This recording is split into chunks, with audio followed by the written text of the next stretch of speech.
आवाज आ रही है? पीडीएफ क्लियर है? हम्म,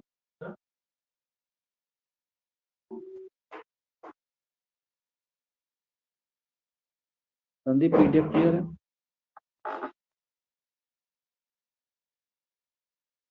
शालिनी पीडीएफ क्लियर बच्चा?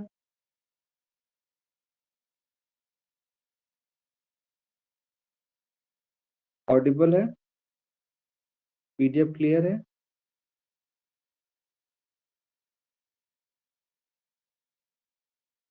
पीडीएफ नहीं क्लियर है? संदीप तुम्हारे में क्लियर है? तुम्हारे में बाबू क्लियर है? देखो, जो भाषण चल रही है या पढ़ाई होगी जूम पे तो परीक्षा देंगे रूम से, तो तुम लोग ये वाले में भाषण वाले में इन्वॉल्व रहो, कोई दिक्कत नहीं है, लेकिन पढ़ाई जरूर करना। क्योंकि यूजीसी के गाइडलाइन में ये नहीं लिखा हुआ है कि आप प्रमोट कर दो। और भाई सेंट्रल यूनिवर्सिटी है, जब तक यूजीसी का वो नियम नहीं आएगा तो आप कितना भी चिल्ला लो, प्रशासन लेके लास्ट में बच्चों को मरवाने का काम करेंगे, फिर यही काम होगा। हुला लला होगा, पेपर फिर से ऑफलाइन ही कराएंगे। देखो, दिक्कत ये कि प्रशासन इलाहाबाद यूनिवर्सिटी है जो कि उसके हाथ में सब कुछ है, ये लोग समझ नहीं रहे हैं। एक महीना टाइम है, मेहनत से पढ़ लें, नहीं तो ये काम क्या करेंगे, प्रोफेसर उठा के फेल करना चालू चालू करेंगे एक एक लाइन से। हमारे टाइम में, हमारे बैच में तो 5 ही लोग पास थे, तो हम लोगों में भी तो नहीं पढ़ाते थे ये लोग। ऐसी स्थिति कर देंगे ये लोग, समझ नहीं आ रहा है। जो बच्चे पढ़ने वाले हैं, जो थोड़ा बहुत जानते हैं, तो वो लोग नीचे चले जाएंगे। ठीक है, जो भी हो, माध्यम को भी कुछ भी हो, अब इसमें, अब बच्चे प्रोटेस्ट कर रहे हैं तो इसमें अब क्या कहा जा सकता है, क्योंकि जान, सच्चाई तो ये है कि कोई पढ़ा नहीं। बीएससी का स्टूडेंट होगा वो प्रोटेस्ट नहीं कर रहा होगा, बेसिकली वो कुछ ना कुछ तो पढ़ा ही हो साल भर में, चाहे टीचर ऑनलाइन पढ़ाया हो चाहे कुछ भी, वो मेहनत कुछ ना कुछ तो किया ही है वो पूरे साल में।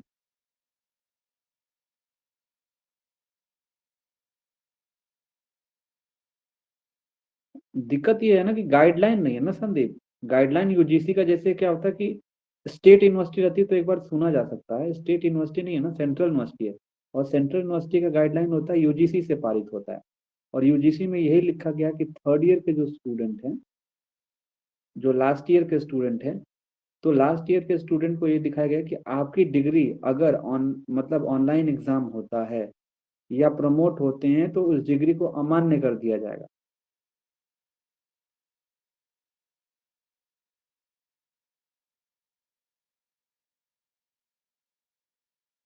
हाँ, जो भी हो, जो भी मतलब मेरे कहने का मतलब जो भी हो जल्दी हो, अच्छे से हो, क्योंकि सेशन ये बच्चे खुद लेट कर रहे हैं प्रोटेस्ट करके। जो भी हो, एक दो दिन में वो अपना वो निकाल दें, क्या करना है क्या नहीं करना है इन लोग को। एग्जाम तो देखो हर हाल में होना है, चाहे ऑनलाइन हो चाहे ऑफलाइन, एग्जाम तो होना है, ये तो निश्चित है, श्योर है, 100% का एग्जाम होना ही होना है। सेशन लेट ना हो। देखो, बेसिकली आज बात करते हैं जेनेटिक कोड के बारे में, और जेनेटिक कोड सबसे इंपॉर्टेंट है, पीडीएफ में भी तुम लोगों ने देखा था। तो जेनेटिक कोड के बारे में डिस्कस करते हैं। बहुत लंबा धरने से मत देखो, पढ़ाई पे अपने तुम लोग ध्यान दो, कोई दिक्कत नहीं, धरने से कोई काम नहीं आएगा। क्योंकि तुम लोग अभी इसी टॉपिक को तुम पढ़े रहोगे तो आगे तुम्हारा काम आएगा। और यही नहीं पढ़ोगे, जैसे क्या होता है कि एक एग्जाम दोगे तो प्रेशराइज होगे, ये तुम सारा चीज तैयार कर सकते हो ऑफलाइन में। जब तुम तैयार करोगे तो तुम्हें इस चीज के बारे में नॉलेज रहेगा कि हमारे सिलेबस में है क्या, क्या चीज है, ज्ञान रहेगा। तो आगे चल के अगर तुम्हें कुछ नहीं मिला, प्राइवेट जॉब भी करोगे, तो आप किसी को पढ़ा के अपना अर्निंग कर सकते हो, किसी बड़े स्कूल में एडजस्ट हो सकते हो। जब ऑनलाइन एग्जाम दिए रहोगे, जब कुछ, क्योंकि ऑनलाइन एग्जाम हो जाएगा तो तुम्हें पता है एक साइकोलॉजिकल इफेक्ट होता है, बच्चा पढ़ेगा नहीं, उसको नकल मारने का ही दिमाग जाएगा उसके ऊपर। तो जब वो कॉन्सेप्ट को पढ़ा ही नहीं रहेगा तो वो क्या किसी चीज को बता पाएगा। तो अलॉट ऑफ ड्रॉबैक है, बच्चे सोचते हैं कि ऑनलाइन में अच्छा नंबर मिलेगा। मैंने एग्जाम्पल बोला, मेरा दोस्त था, 62% नंबर पाया था। वो ऑनलाइन वाला तुम लोग तो देखे ही थे कि इम्प्रूवमेंट का ऑनलाइन एग्जाम हुआ था, इम्प्रूवमेंट डाला और 62 से वो 55% पे आ गया।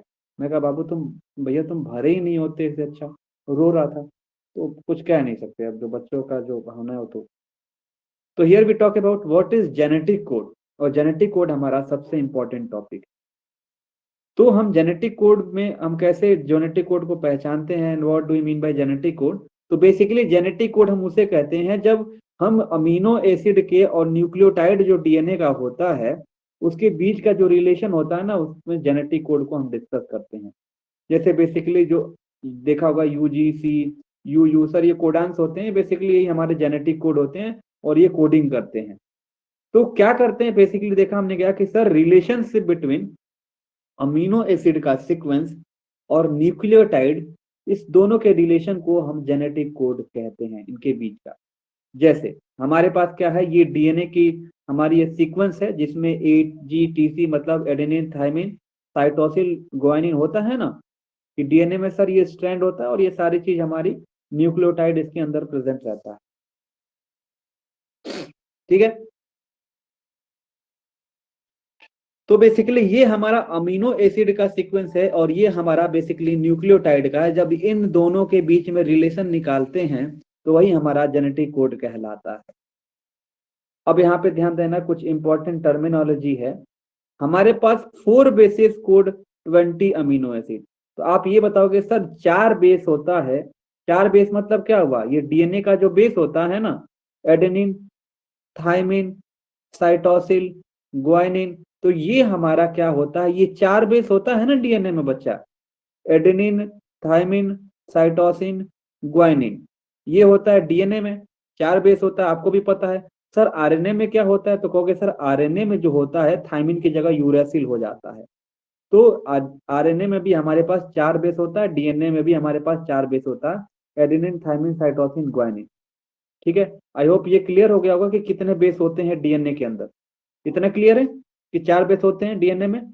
ये बेसिक्स का सबसे शुरू से ही पढ़ते आ रहे हो क्लास 12 से कि सर हमारे पास डीएनए में 4 ही बेस होते हैं सिर्फ, जो एडेनिन होता है, ग्वाइनिन होता है, साइटोसिन होता है, थाइमिन होता है।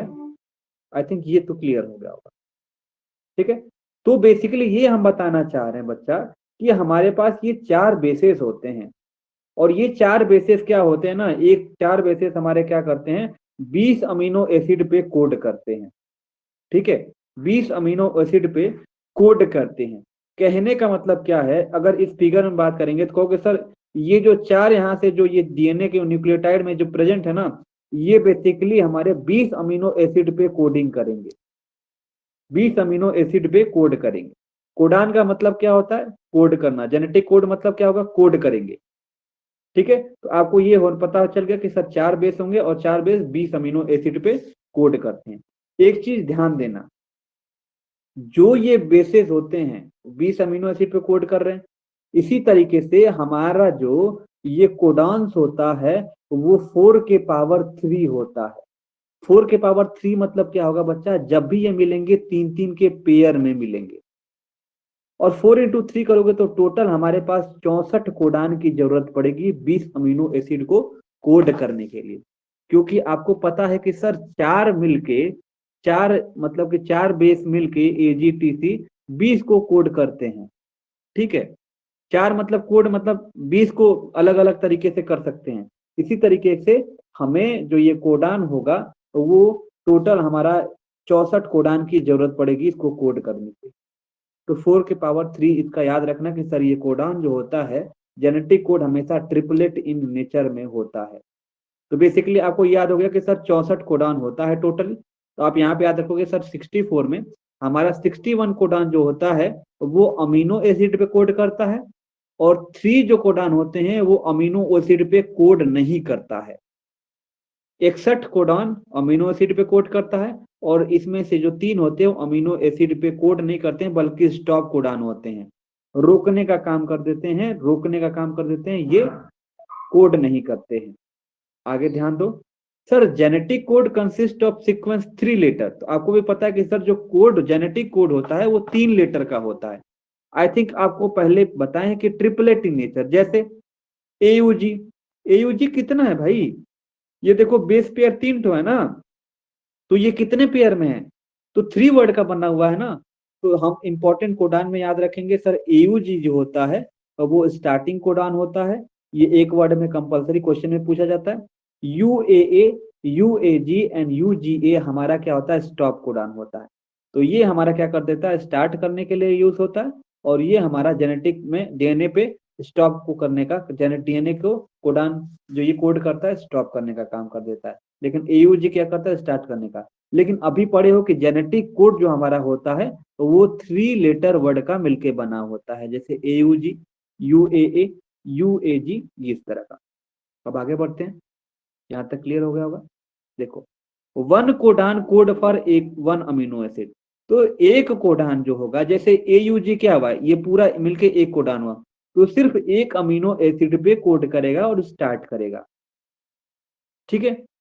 अब मैंने यही बताया था कि एजी जिसमें साइटोसिन थायमिन होता है वो डीएनए में होता है, और जिसमें लास्ट में यूरेसिल होता है वो आरएनए में होता है।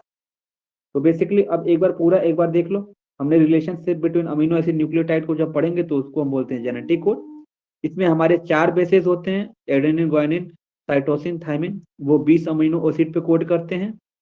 हमारा ये जो कोडान होता है वो 4 के पावर 3 होता है, मतलब टोटल 64 कोडान होते हैं। 64 में से 61 कोडान जो होता है अमीनो एसिड पे कोड करता है, बाकी 3 अमीनो एसिड पे कोड नहीं करता है। और इसी जो अमीनो 3 जो हमारा कोड नहीं करता है इसको हम स्टॉप कोडान बोलते हैं, और ये स्टॉप कोडान हमारे ये वाले हैं, इसको यूए, यूएजी, जीयूजीए इसको बोलते हैं। फिर हमने देखा कि क्या सर ये जो हमारे होते हैं वो 3 के पेयर में हमेशा रहेंगे, तो यहाँ पे देख भी रहे हो 3 के पेयर में प्रेजेंट है। इंपॉर्टेंट कोडान को देखा कि स्टार्ट कोडान एओजी होता है, स्टॉप कोडान हमारे ये 3 हो गए। ठीक है, जो यहाँ पे आपने देखा कि सर स्टॉप कोडान हमारे 3 होते हैं। और आपको ये भी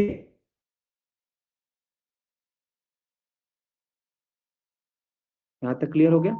तो बेसिकली अगर कोडान के बारे में पूछा जाएगा तो आप एक पेज में ये डिस्कस कर दोगे कि व्हाट इज कोडान में क्या होता है। तो कोडान में देख लिया सर, न्यूक्लियोटाइड अमीनो एसिड के बीच का रिलेशन। ठीक है, नॉर्मल इतना समझ गए, यस और नो।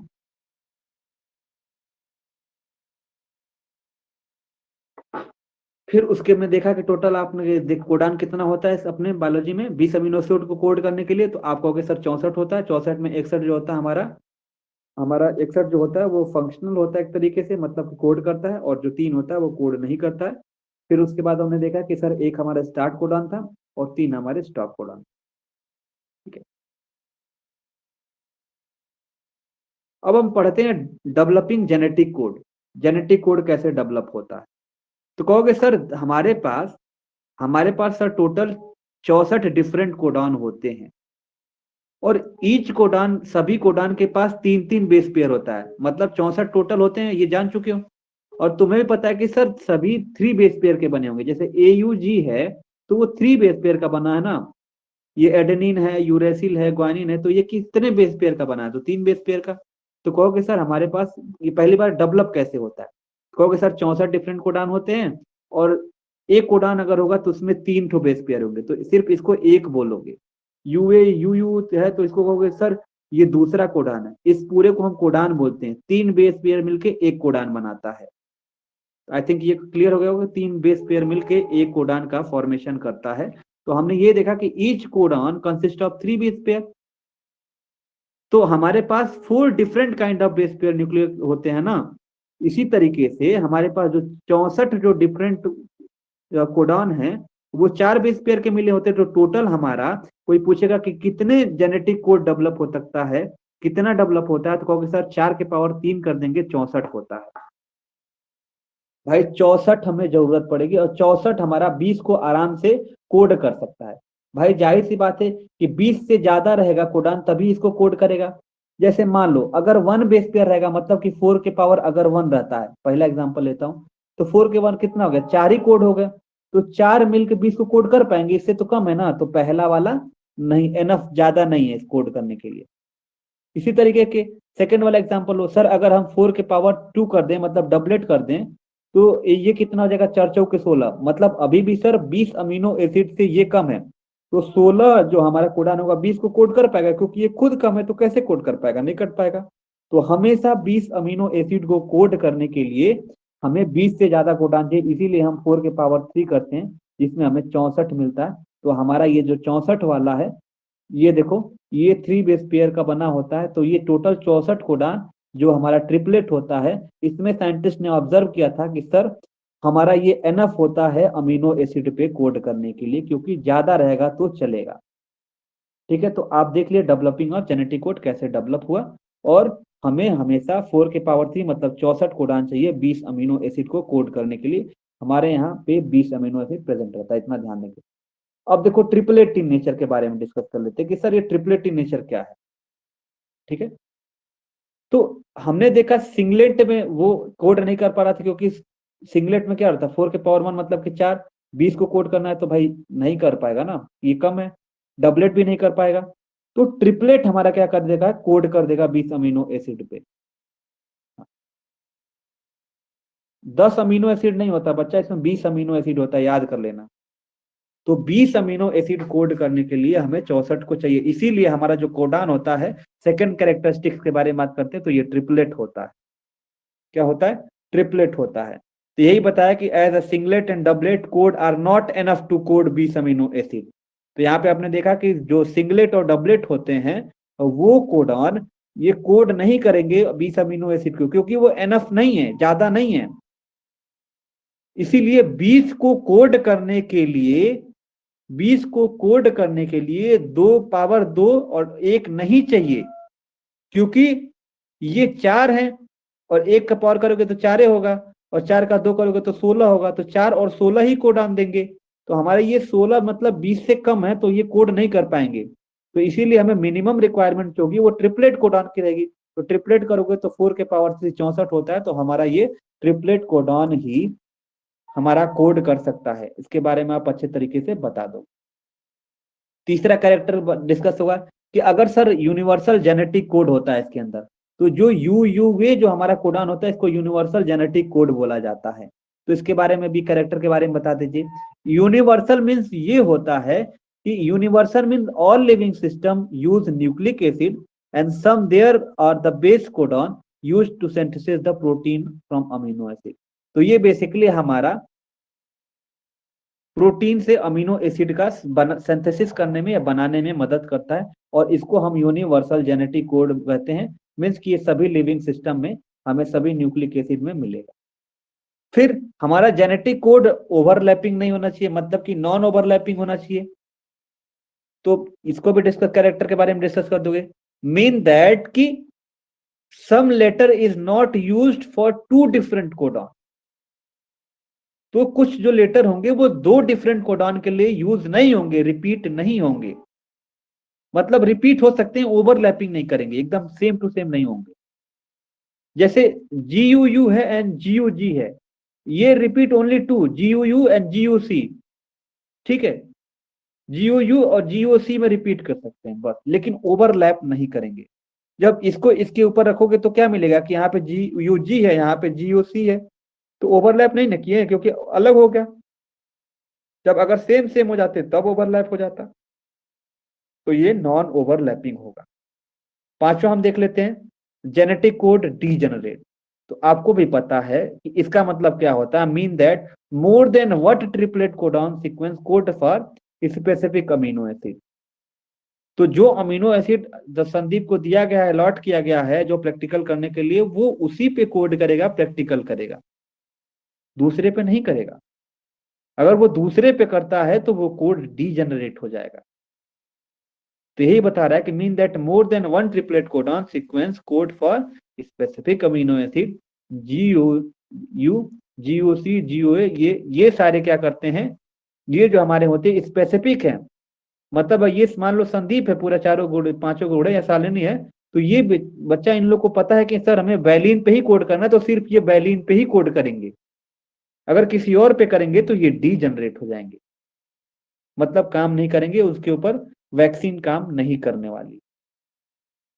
ठीक है, अब हमारा देखते हैं कि जेनेटिक कोड हमारा कॉमालेस होता है बच्चा। मतलब UUU ये सब जो लिख रहे हो, GOC लिख रहे हो, इसके बीच में कहीं कॉमा देख रहे हो क्या? कहीं कॉमा है? आपने कॉमा कहीं देखा? नहीं कॉमा है। तो आप कहोगे सर जो जेनेटिक कोड होता है वो कॉमा लेस होता है। और कॉमा लेस भाई, कॉमा लगा दोगे तो यहाँ पे रुक जाएगा, फिर कोडिंग करेगा ही नहीं, कंप्यूटर अपना रीड कर ही नहीं पाएगा। इसी तरह बायो में ये कोड नहीं कर पाएगा अगर कॉमा लग जाएगा। तो इसीलिए हमारा ये कॉमा लेस होता है। तो कॉमालेस कोड अगर होगा तो ये मैसेज को आसानी तरीके से रीड कर लेगा और एक इंट से दूसरे इंट तक पहुंचाने का अच्छे तरीके से काम करता है। अगर वहीं इस जेनेटिक कोड में कॉमा लगा दोगे तो भाई ये अच्छे तरीके से रीड नहीं कर पाएगा अपने मैसेज को, ये जेनेटिक के थ्रू अपना नहीं पहुंचा पाएगा। दैट इज की punctuation are needed between any two code, punctuation चाहिए लेकिन कॉमा नहीं होगा, ये कॉमा लेस होंगे। It means that after one amino acid code to the second, तो मतलब एक अमीनो एसिड पे जैसे ये कोड करेगा तो दूसरे पे अचानक ये चला जाए। ठीक है, तो बेसिकली हमारा यही इतना छोटा सा टॉपिक था जेनेटिक कोड के बारे में। अब इसका अगर 70% भी कैप्चर कर लेते हो तो बहुत है। नॉर्मल हमने यहाँ पे क्या डिस्कस किया, एक बार रिकैप देख लेते हैं what I have discuss in this topic here. हमने ये बताया कि जब हम अमीनो एसिड और न्यूक्लियोटाइड के बीच के जो रिलेशनशिप पढ़ते हैं उसको हम जेनेटिक कोड बोलते हैं। और 4 बेस होता है जो 20 अमीनो एसिड पे कोड करता है, ये ट्रिपलेट इन नेचर होता है, मतलब हमारे यहाँ टोटल 64 कोडान पाए जाते हैं। इसमें जो 61 होते हैं वो अमीनो एसिड पे कोड करते हैं और 3 जो हमारे होते हैं वो कोड नहीं करते हैं, मतलब कि उसको हम स्टॉप कोडान भी बोलते हैं। जेनेटिक कोड 3 लेटर का होता है। इंपॉर्टेंट कोडान को हम एयूजी जिसको स्टार्ट कोडान बोलते हैं, बाकी इस 3 को स्टार्ट कोडान इसको बोलते हैं, इसको स्टॉप कोडान बोलते हैं। एक कोडान कोड करता है। चलो कोई दिक्कत नहीं, रिकॉर्डिंग देख लेना ना, रिकॉर्डिंग देख लेना, कोई बात नहीं, बस इसको कॉपी में लिख लेना, ये सिंपल सा टॉपिक है। डेवलपिंग ऑफ जेनेटिक कोड कैसे डेवलप हुआ, तो आप कहोगे सर 64 कोडान डिफरेंट कोडान होते हैं जो 3 3 के पेयर में प्रेजेंट रहते हैं। फिर आपने ये देखा कि सर टोटल 64 कोडान है, 4 के पावर 3 होता है। ये 4 के पावर 1 और 4 के पावर 2, जैसे 1 और 2 है तो 4 के पावर नहीं हो सकता 1, क्योंकि हमें ये 4 ही मिलेगा। इसको जब स्क्वायर करोगे तो ये 16 मिलेगा, तो ये 20 से कम है, तो हमें 20 से ज्यादा चाहिए, इसीलिए हमेरा ये 4 के पावर 3 होता है, मतलब कि ट्रिपलेट इन नेचर होता है। क्या होता है सर, इसीलिए हमारा ये जो होता है वो ट्रिपलेट इन नेचर होता है। तो ट्रिपलेट इन नेचर होगा तो हमें ये पता चलता है कि ये 64 कोडान जो होता है आसानी तरीके से कोड कर सकता है। इसी तरह ट्रिपलेट कैरेक्टर में भी वही बताते हैं कि सिंगलेट और डबलेट पे कोड नहीं कर पाता है 20 अमीनो एसिड पे, क्योंकि ये 4 और 16 ही दे पाता है, 20 नहीं दे पाते हैं। इसीलिए हमें मिनिमम ट्रिपलेट कोडान की जरूरत पड़ती है 4 के पावर 3, मतलब 64 आराम से 20 अमीनो एसिड पे कोड कर सकता है। फिर हमने यहाँ पे क्या देखा, जेनेटिक कोड यूनिवर्सल होता है। यूनिवर्सल मतलब क्या होता है कि प्रोटीन का सिंथेसिस अमीनो एसिड से करना है तो आसानी तरीके से हो जाएगा। ओवरलैप नहीं कर सकते बिल्कुल एक दूसरे से, ये देखा आपने। फिर आपने देखा सर ये कोड डी जनरेट हो जाता है, मतलब अगर ये GOC, इसका काम सिर्फ वैलिन पे अगर बात की जाए, यहाँ पे GUU और GUC और GUA, और बस ये वैलिन पे कोड करते हैं तो सिर्फ वैलिन पे ही कोड करेंगे, बाकी पे अगर कोड करेंगे तो ये डी जनरेट हो जाएंगे। फिर हमने ये बताया कि इनके बीच में कभी कॉमा नहीं लगा रहता है, क्योंकि अगर कॉमा लग जाएगा तो ये अपने मैसेज को यहाँ से यहाँ ट्रांसफर नहीं कर पाएंगे, तो इसीलिए कॉमा लेस होता है। आई होप ये टॉपिक सबको क्लियर हो गया होगा।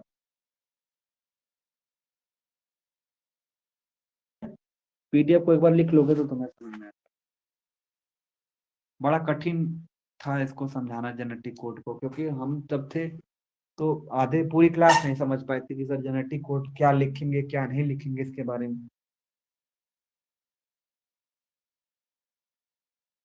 ठीक है, तो इसको नोट डाउन कर लेना, एक बार रीडिंग लगा लेना, तुम लोग को एकदम समझ में आता। टोटल इतना दिमाग में रखना कि सर टोटल हमारे पास 64 कोडान होता है, 4 के पावर 3 करेंगे तो मतलब कि 64 हो जाएगा, और तो 3 हो गया तो मतलब ये ट्रिपलेट हो गया, और हमें 20 अमीनो एसिड पे कोड कराना है। तो 4 के पावर 1 होगा नहीं, क्योंकि 4 के पावर 1 करोगे तो 4 ही होगा, 4 कोडान होगा, और 4 के पावर 2 करोगे तो 16 कोडान होगा, तो भाई 20 से कम ही है तो ये कोड नहीं करेंगे। ठीक है, हमें 20 से ज्यादा चाहिए तो हम 4 के पावर 3 करेंगे तो हमारे पास 64 मिल जाएंगे जो आसानी तरीके से कोड कर सकते हैं। ठीक है, लीव कर सकते हो।